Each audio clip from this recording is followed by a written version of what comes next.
جب سیدنا امیر معاویہ رضی اللہ تعالیٰ عنہ کو خلافت مل گئی، کیا انہوں نے سیدنا عثمان کا قصاص لیا؟ جی ہاں لیا. مصنف ابن ابی شیبہ کتاب الجمل والصنفین میں موجود ہے، قصاص لیا، بندے مارے انہوں نے. دوسرا سیدنا حسن رضی اللہ تعالیٰ عنہ انہی کے زمانہ خلافت میں شہید کر دیا، کیا ان کا بھی قصاص لیا؟ بالکل بات سمجھے. سیدنا حسین رضی اللہ عنہ اپنے بھائی کے پاس آئے کہ بھائی تجھے زہر کس نے دیا ہے؟ انہوں نے کہا جس پر مجھے شک ہے، اگر میں بتا دوں تمہیں، ہو سکتا ہے وہ ہو سکتا ہے نہ ہو، تو کیا کرنا چاہتا ہے؟ حضرت حسین نے کہا میں قصاص لینا چاہتا ہوں. انہوں نے کہا بھائی ہو سکتا ہے وہی ہو، لیکن ہو سکتا ہے وہ نہ ہو، تو میں تمہیں نہیں بتاؤں گا، کیونکہ ہم اپنا معاملہ اللہ کے سپرد کریں گے، ہم غلط نہیں کرنا چاہتے. تو جب حضرت حسن نے اپنے بھائی کو قصاص کے لیے بتایا ہی نہیں، تو پتہ ہی نہیں تو قصاص کس سے لینا تھا. تو جب نامعلوم ہے تو قصاص پھر اس سے نہیں لیا جا سکتا، اس وجہ سے نہیں لیا. اگر اتنی بڑی شخصیت موجود ہو، یعنی کہ نبی کریم صلی اللہ علیہ وسلم کا ایک نواسا شہید ہوتا ہے، حاکم وقت یا جج یا قاضی جو اس وقت موجود ہے، وہ اس کے اوپر تحقیق نہیں کرے گا کہ اتنی بڑی شخصیت کو زہر دے دیا گیا اور اس کا قصاص لیا جائے؟ بھائی نے تحقیق کرنی چاہیے، لیکن بھائی کو جب بھائی نے منع کر دیا تو حضرت حسین رضی اللہ عنہ نے اس کے بعد تحقیق کروائی. بھائی کے پاس تو حکومت آئی نہیں اصل نہیں آپ دیکھیں، اصل جب کوئی شخص فوت ہو جائے یا قتل ہو جائے، اس کے پیچھے کتنی چیزیں ہوتی ہیں؟ قصاص لے لو، دیت لے لو، یا اپنا فیصلہ روز قیامت لے جاؤ. لیکن ان تینوں میں سے کسی ایک کا فیصلہ کون کرے گا؟ قاضی کرے گا کہ گھر والے مدعی کریں گے؟ آپ نہیں بولیں، گھر والے کریں گے یا قاضی کرے گا؟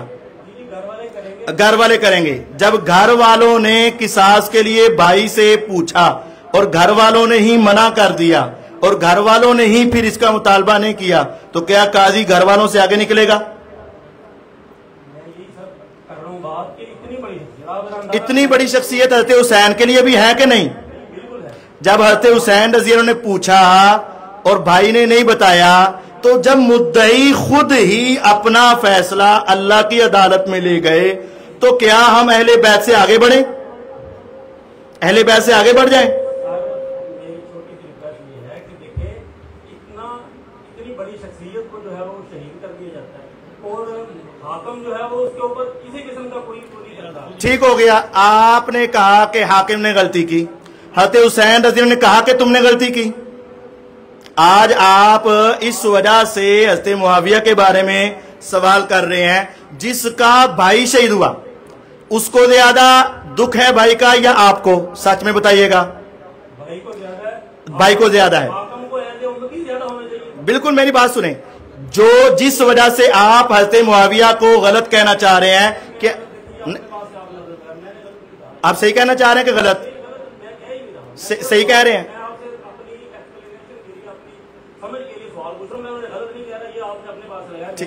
غلط نہیں کہہ رہے تو پھر کیا کہنا چاہ رہے ہیں ان کو؟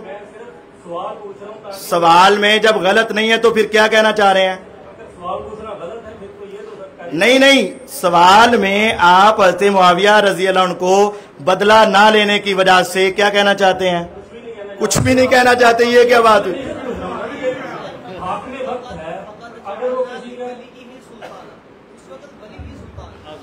جب آج خود نوٹس لے نہیں سکتے نا، جب وارث موجود ہے، حضرت حسین رضی اللہ تعالیٰ عنہ وارث موجود ہے، کیا حضرت حسین رضی اللہ عنہ نے 20 سال میں کسی ایک مرتبہ بھی جو آپ کے ذہن میں خیال آیا اور سوال کیا، کیا ایک مرتبہ بھی یہ بات انہوں نے کی؟ سوال بنتا ہے نا، ہم اہل بیت سے آگے تو نہیں بڑھنا چاہتے. کیا اہل بیت، ایک ہے آپ کی حضرت حسن سے محبت، ایک ہے حضرت حسین کی حضرت حسن سے محبت، ایک ہے زین العابدین کی حضرت حسین سے محبت، ایک ہے سارے صحابہ کی حضرت حسین سے محبت.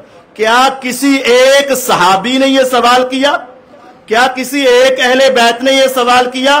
کیا گھر والوں نے سوال کیا؟ اور جیسا کہ قرآن مجید میں ہے وَمَن قُتِلَ مَظْلُومًا